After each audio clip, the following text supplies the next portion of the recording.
you guys, and welcome back to our at-home workout number 30. Hope your day is off to a great start, or depending on what time you watch this video, if it's in the morning, then hope your day gets started well, but if it's in the afternoon, I hope you had a good day. But today, as we start our warm-up, we're going to be doing the Tabata style. So we're going to start off with a strict press. We can do dumbbell or barbell, whatever you got. Then we're going to move on to a bent over row. We can do barbell rows, dumbbell rows, or plate rows. And then we're going to finish with a handstand shoulder tap. All right, I know we've done these movements before, but just in case you guys forget, or if you need a little refresher. First movement in the warm-up is going to be a strict press. So getting the barbell up in the front rack position, elbows are down, but in front of the barbell. As we press up, finishing up and back behind the ears, squeezing our knees and our butt with our ribs down. Okay, we don't want to flare those ribs whenever we press up. Keep that crunch in the stomach. Whenever we finish our strict press, we're going to be going into a bent over row. So using the barbell, or if you want to have dumbbells in either hand or a plate, you can bend over in that position and row to the sternum. Okay, big pinch of the shoulder blades, try and open up your chest. Whenever we finish our rows, we're going to get into our handstand shoulder taps. So kicking up in a freestanding handstand row, going into our shoulder taps there. Or if you don't have those, then we're going to just do our plank shoulder taps this way in a plank position. That is your Tabata warm-up. As we get into our strength today, we're doing the same superset as we had last week.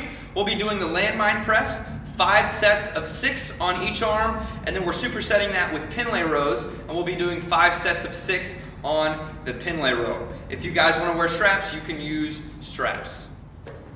I know I did these last week, but I just want to make sure that we're all on the same page with this movement. So as we get up into that pressing position, I want you to make sure that we're underneath the barbell rather than back, okay? I want you pressing up this way rather than being too far back and it just being almost like a bench press, okay? So making sure that we're far up underneath that barbell to when we press, that we're pressing up and then finishing with that head through, okay?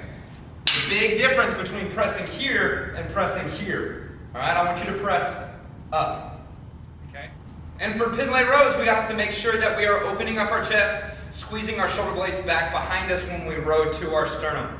All right? Strength is very, very position specific. So we want to make sure that we're building strength in those positions and not getting too heavy to where we're building strength out of position. Okay? So as we bend over and start the row, we want a nice flat back as we pull straight to the sternum, opening up our chest, pinching our shoulder blades together this way rather than trying to use momentum or just dumping our shoulders forward. So big focus on those positions as we do our Pendlay Rows today.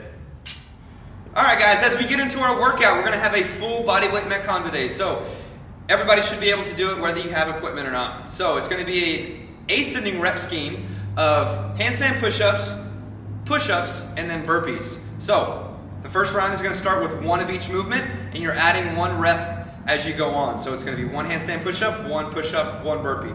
2 handstand push-ups, 2 push-ups, 2 burpees, so on and so forth until that 7 minutes is up. Accumulating as many rounds and reps as possible in that time frame. All right, guys, so our workout today is fairly self-explanatory. We're just going to be adding a rep every single round. So we're going to start off with a handstand push-up. As we kick up against the wall, full extension at the top, lower ourselves to that bottom position, and then we are kipping or pressing back to the top. Once we finish 1 rep there, we're going to come off the wall, go into our push-up, stand all the way up, and then go right into our burpee. All right, we must come up from the push-up before we start our burpee. Whenever we finish our burpee, then we're going to go into the wall again for 2 handstand push-ups. 1, 2. Then we'll go into our 2 push-ups. 1, 2. Stand up and then start our 2 burpees. All right, so that was just 2 rounds there of what the workout's going to look like. So you guys get the gist of it. You're just going to be adding 1 rep every round to each of those movements until the 7 minutes is up. Now, for those of you guys that don't have handstand push-ups, we're going to be doing a pike push-up. So if you want to do them on the floor, or if you want to elevate your feet for a little bit more of a challenge, then you can do that. But what I'm trying to do here is get your back as perpendicular to the floor as we can get it. So if we're just doing the floor option, we're sticking our butt way up in the air and we're taking our forehead right in front of our fingertips. So if you look from the side here, I'm taking my forehead right here, I'm keeping my elbows pinched, and then I'm pressing that tall towards my hips. And then I go back down, pressing back towards my hips. So that's how I want your pike push-up to look. If you're doing them elevated on a box, the same thing. Taking your head in front of your fingertips or in front of your hands, and then pressing back to where your head is in between your biceps. So that is your scaling option for the handstand push-up.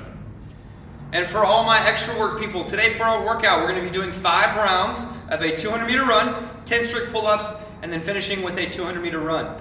So between each set, we're going to be resting 1.5 minutes. So all we're going to be doing is logging our total time that it takes to complete us 5 rounds of 200-meter run, 10 strict pull-ups, and another 200-meter run with 1.5 minutes in between each set. And there you have it, guys. That brings it into at-home workout number 30. If you guys have any questions about today, always reach out to us. But we hope you guys enjoyed the workout and were able to get outside and enjoy the weather. Hopefully the forecast holds up. But make sure you log your workouts in Waterfy, and we will see you guys on the next video.